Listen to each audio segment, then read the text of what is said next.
An apology without changed behavior is simply just manipulation. Because guess what? A mistake that is repeated again and again is just a decision.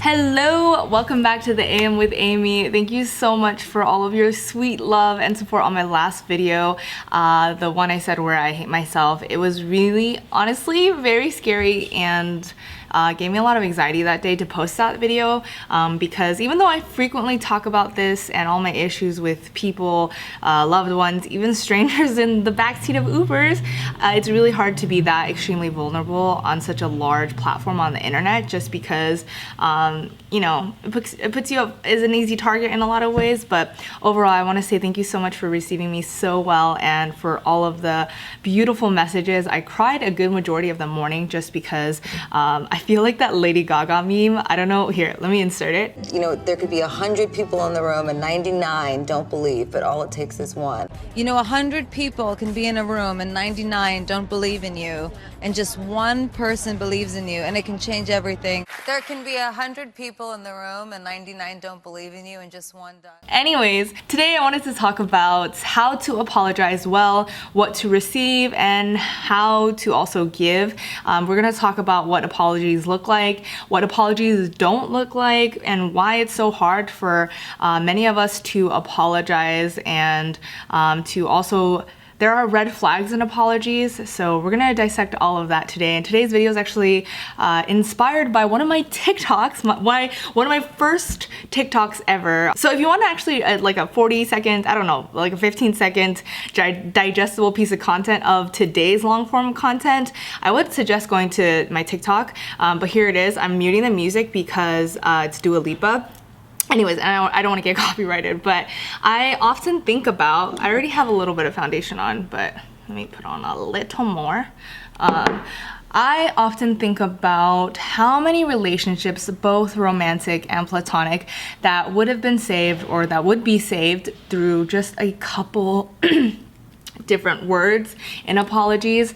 For example, instead of "I'm sorry you feel that way," how many relationships would be saved to this day if it was "I'm sorry I made you feel that way"?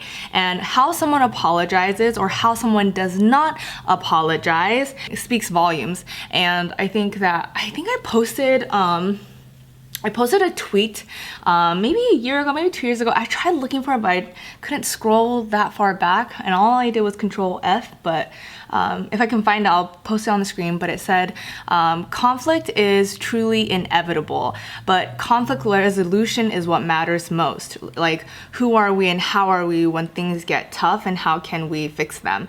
And so I think the original tweet was a lot more eloquent than that, but I definitely still agree with that sentiment. It's like, conflict isn't the issue. It's like how we resolve the conflict that is most important to our relationship and the evolution of our relationship. It goes without saying, I feel like, that apologizing for a lot of people as a culture, as a society, can be very difficult. And I do feel like we live in somewhat of an anti-apology culture just because, I mean, there's a number of different reasons, but I feel like the number one reason why people don't apologize or apologize well is because it's their ego, it's their pride. There's like a lack of emotional maturity, a lack of emotional intelligence. There's actually a beautiful tweet that I read and retweeted. As you can tell, Twitter is one of my favorite platforms, but it says, people equate apologizing with shame because they already feel small. Humility says, I love you and I did a bad thing, now I must fix it.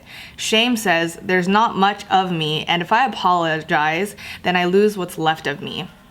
And I think like a lot of this also is like stemmed culturally or stemmed from our cultures because I am Korean American, and the negative aspects of our culture is a lot about saving face, reputation, being really prideful, and it's really ego driven in some senses. I know this personally because I am Korean, and growing up I never received an apology, which is really detrimental to a child's early development. But yeah, so like it's definitely it can be a cultural thing as well. It's so important to apologize because it doesn't make you small. It makes you a person of empathy, and it makes you a person of progress and a person who's like willing to better themselves and better other people through it. So moving on to how to apologize well, here are the steps. Number 1, acknowledge and take accountability. So what that looks like is, I'm sorry, I blank, blank, blank, blank, blank. And this is so important because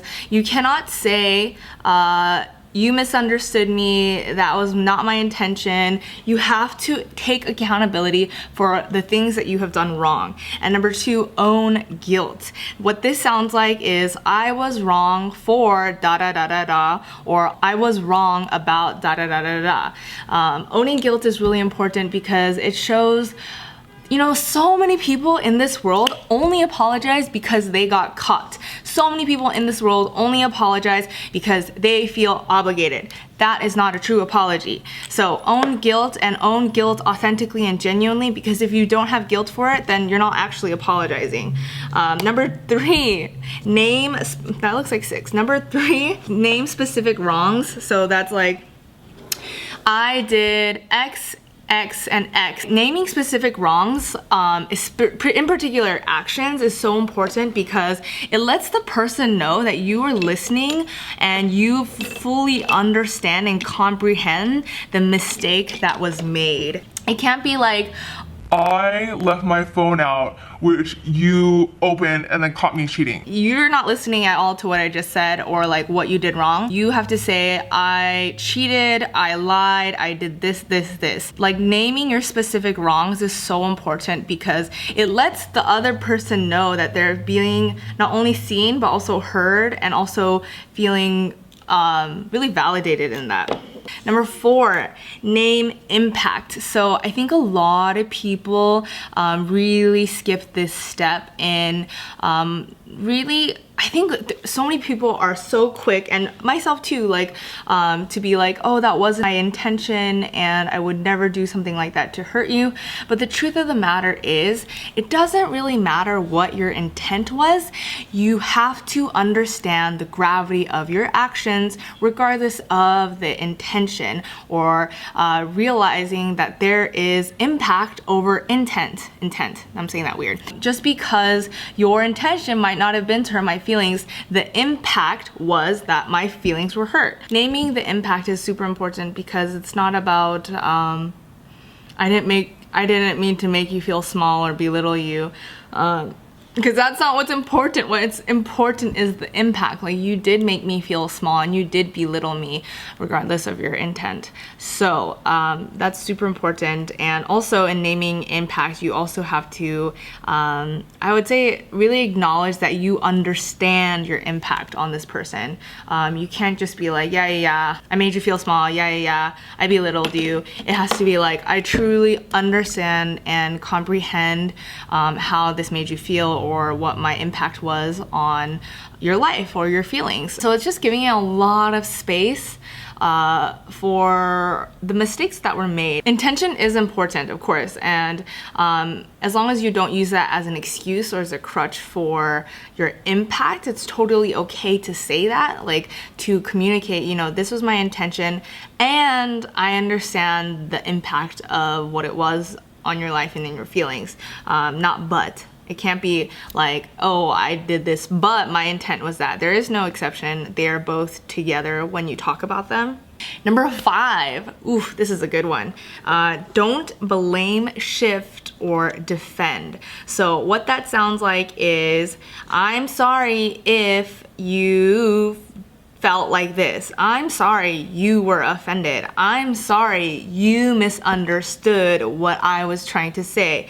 I'm sorry that you're too sensitive. Those are not real apologies. Those are borderline gaslighting. Those are borderline like making everything seem like it was a person's fault. And when you're trying to apologize, the last thing you're trying to do is make the other person feel like it's their fault. This is a time to show empathy. This is a time to show compassion, to be gentle with one another, because this is someone you care about, right? Let's hope so. The biggest red flag I feel in apologizing is to defend your actions, to make it seem like, because when you defend, you make it seem like the person is deserving of that hurt. And truth be told, if that was your intention to hurt someone, you're kind of a mean person. Let me put on my eyeliner, hold on.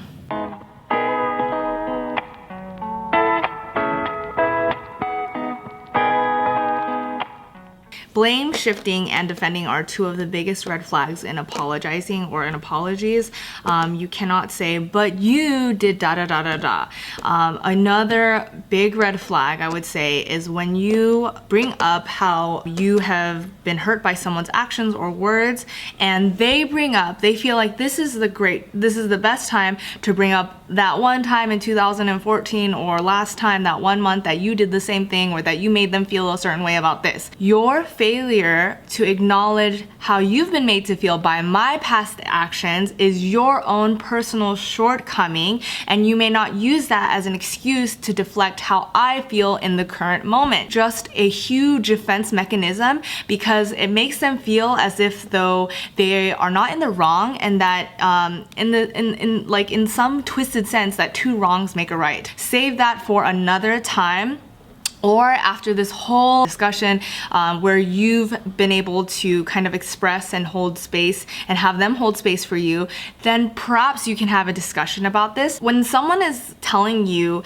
that they feel hurt from you, think about how much energy and like how much space it takes up in their head or their heart to even acknowledge that and bring that up, because it hurt them that much, right? Because if it wasn't that big of a deal, they would just kind of like, I don't know, brush it off, or it wouldn't be that much. So I'm just trying to say, like, think about how much it takes for a person to talk about when they've been hurt, right? It takes so much energy, and for you to rob someone of that experience, understand that you have your moment to do that, but this moment right now is my moment, or the person that is telling you that they're hurt, it's their moment, and you need to honor that and acknowledge that, and don't take away from that. So I have my Suva Beauty teal eyeliner, and I want to do like a little mark, like another separate eyeliner. So you activate this Suva Beauty eyeliner.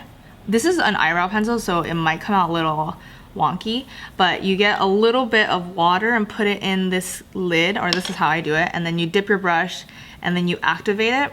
And this is super pigmented. It stays on really well, just because of the texture of it. It kind of dries on like paint.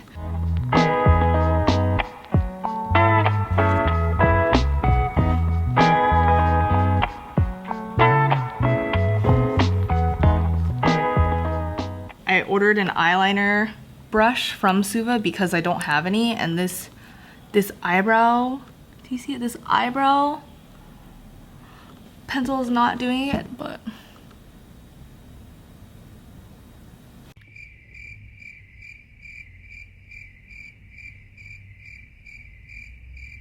with that being said, I know that this can be a lot, so I'm gonna tell you what an apology doesn't look like. That is, I'm sorry you feel that way. I'm sorry if I offended you. I'm sorry you misinterpreted or misunderstood me. You misunderstood what I meant. You took it the wrong way. I'm sorry, but you, what about that time that you, or, well, you did this to me. It was your fault. You're the reason why and it's like, oh, put it into the trash where it belongs, because these are not real apologies. So this eyeliner is supposed to be a lot thinner. It's supposed to be a lot thinner than this, but I'm not going anywhere, and I'm not a beauty guru. I just think it's fun. I feel like Avatar goes to prom. I don't know. What an apology sounds like. I'm sorry that I offended you. I'm sorry that I made you feel this way. I was wrong for or about doing this. I made you da da da. I understand how by saying this I did this. Number 6, make amends. So what this sounds like is, what can I do? What can I do to alleviate this situation? What can I do in the future to make sure that this doesn't happen again? What can I do to ask for your forgiveness? And then last but not least, actually this is probably the most important thing of an apology, the absolute most important thing. The true apology is changed behavior. So you cannot apologize and then do it again and then do it again, because guess what? A mistake that is repeated again and again is just a decision. Change behavior is a true apology, because even if someone said all of this, someone copied word for word or kind of used this as an entire guideline for their apology, it does not matter if they do not change their behavior, because if they keep doing it over and over again, it's just manipulation. Truthfully, an apology without changed behavior is simply just manipulation. They're just trying to get you to forgive them, and then they're gonna do it over and over again. So the biggest and most important part of an apology is that they don't do it again, is that they actively and consciously have learned to better themselves and not make you feel a certain way by doing that. And in this change behavior as well, you also have to allow the time and space for recovery, because when someone hurts your feelings, or when someone hurts you in general, it is hard to just immediately be like, okay, I forgive you, let's go back to normal. I'm using the Kosas Velvet Melon Color and Light in Cream. So this is a highlighter, and then this is a blush. But truly, no one in this world, no human in this world is obligated to accept another human's apology or to forgive them. Just give it time to grow. Give it time to grow, especially if you care about them. A lot of this has to do with patience. Last but not least, we're pretty much done with the makeup look. Now, if anyone's out there looking at my crusty, dusty teal eyeliner, please be gentle with me. Same 2 Gucci lipstick combos I've been loving. Also, I know I talked a lot about anti-apology culture and how it's like really hard for people in general to sometimes apologize, especially apologize well. I just want to remind you that apologizing is also for you. There are many times and many nights in my life where I have reflected about things I might have said that, regardless of whether or not someone told me that their feelings were hurt, I didn't feel good saying it, and I didn't feel like it was mature or a good representation of me. Maybe I just said something petty because I was trying to like fit in. Maybe I was gossiping or talking poorly about somebody just to fit in. Like, this is like back, way back in like high school. And like I think about that and I go to that person, whether it's a month later, a day later, a year later, and I still go back and apologize for myself, because I live with that kind of guilt and shame and just feeling bad about that, because especially I feel bad about it. And I do that often in my day-to-day life with my friendships. I'm like, hey, remember when I said this weird comment? Like, I really apologize because I know you didn't say anything about it, but I feel like it was really petty or something like that. And most of the time my friends are like, what? Oh, I didn't even construe it that way, or blah, blah, blah. And I'm starting to see maybe now I have like a problem with over apologizing because of the way I was raised as a kid. So I'm also trying to work on that, as well as like patriarchy and, you know, oppression of the woman, you know, so woo. I do apologize a lot and often. So that's something I'm personally trying to work on. But I just want to say, if you're someone that feels guilty or shameful about something you did in the past, and even if that person didn't bring it up, bring it up. Bring it up, because it's just sitting in here. It's just sitting in here. All that emotional gunk and the negativity is sitting here. Let it out for your own heart, so that you can like sleep better and lighter. You know, it's not always just like apologizing just for the other person. You apologize for your own sake and for your own heart, because it's just so much to live with all that. And lastly, but super importantly, if you didn't get the apology you wanted or deserved, it doesn't mean that you should have kept it to yourself. It doesn't mean that you were in the wrong. It doesn't mean that you shouldn't ever bring up your feelings again. Just please remember to honor and validate your feelings just the way you do others. And I know it can be really hard out there, but how someone apologizes or doesn't apologize says a lot about their character and who they are and what they're dealing with, and it gives you all of the more reason to reevaluate your friendship or relationship with that person. And I used to think cutting people out of your life was a bad thing, but after talking about it with my therapist, and I want to insert something that Oprah says. I had to do a clearing in my life of some people whose energy I realized was not supportive of who I wanted to be in the world.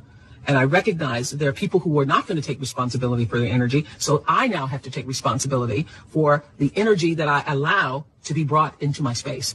Life-changing for me. And what I know is that you cannot continue to move forward in your life to the level that you need to be if you're surrounded by energy that brings you down, that sucks the life force from you. So not only are you responsible for the energy that you bring, is what I learned, you're also responsible for the energy that you surround yourself with. Huge, huge, huge, huge. And everybody who's watching me right now, I know that you know this is true. There are some energy suckers in your life.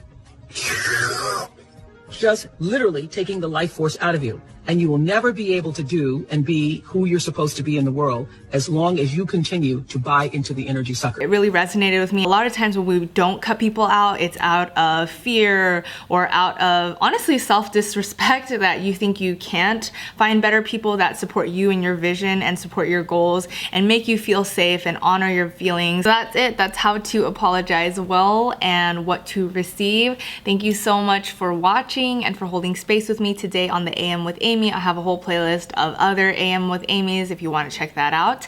And subscribe if you like this little community that we have going on here, because I really do. And I'll see you guys in my next one. Bye!